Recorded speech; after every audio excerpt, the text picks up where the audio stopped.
This is the end, beautiful friend.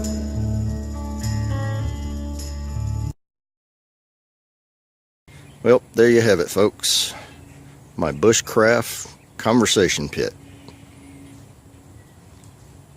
Holloman, party of 6.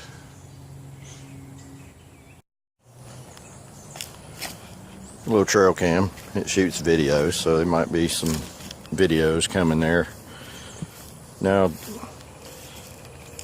the stuff that I brought in on the trailer only amounted to that pile right there and all of these stump stools. But that's a place where we can sit down and gather and talk and have an adult beverage if we want one of those, and just discuss things that happen in the woods and how to figure other problems out. I see I got one stool over there. Might have too much cushion on it. That curve, I don't know if you can see this one right here, but I sat on this one with that little bit of curve in it, and it was actually quite comfortable. But when you're just sitting around, you're out in the woods, I mean, you got to expect that. But I certainly enjoyed that tree had fallen, so, and it was green, had a big storm, and I said, hey, never turn down green wood, because green wood dries out. And it was a pecan, so, and you can cook with pecan because it produces a nut. And that right there would probably last you about 2 weeks in a survival situation, maybe. In the dead of winter, not even close. That might be a week's worth. And then over here, this is not a brush pile. A lot of that stuff is about 3 or 4 inches around. All the bark that I pulled off the pecan, that stuff's great for getting your fire started or keeping your fire going.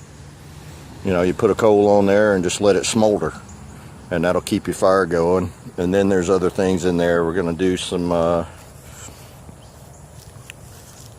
brought this one out in particular to do a, show you guys how to do a wire stake. Or a Y stake, excuse me, I misspoke, like those senators do. So now I won't go to jail because I said I misspoke. Yeah, you try that in the courtroom and see what happens. Not to the unwashed masses, but that is a Y stake holding down my cooking pole that extends all the way up to here, and then you hang your pot over the fire. And I'm a big rice fan. Rice is very stable. It'll last you a good long while as long as you keep it dry. And something that I didn't know that I just learned a month or so ago.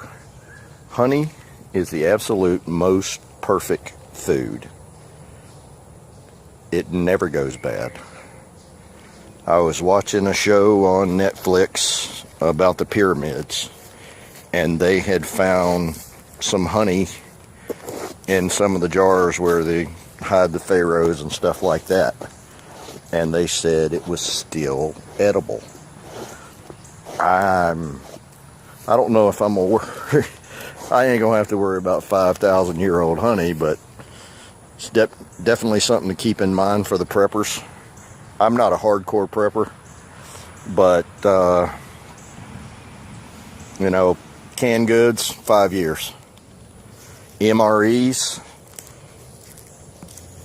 7 to 8, kept under the best conditions.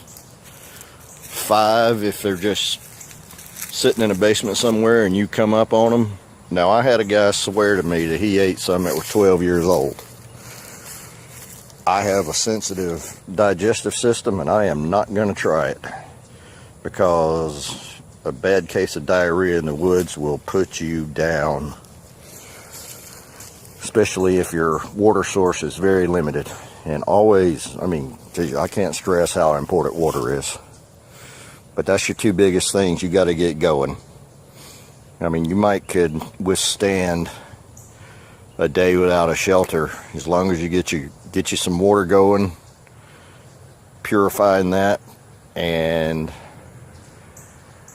get yourself a fire started. Yeah, if there's two of you, put one on the water, one on the fire. You know, definitely got to teamwork it and distribute the work. And then always in your bug out vehicle, even if it's your daily driver, whatever, always keep you some dehydrated meals in there for at least 3 or 4 days, because I'm confident in most of y'all that you can catch or kill something within 3 days. I did a 6-day bug out 2 years ago, kind of a simulation, and I went 4 days, but I killed a deer. So, and I did some trapping out of season, and the only thing I caught was a possum. And as far as I'm concerned, it's open season on possum and raccoon, and where I live, hogs have no season. They are open all the time. And the local farmers around here, like, please come kill these hogs running around my farm. Anyway, that's a 6-minute video. Y'all probably tired of listening to me ramble and run my mouth.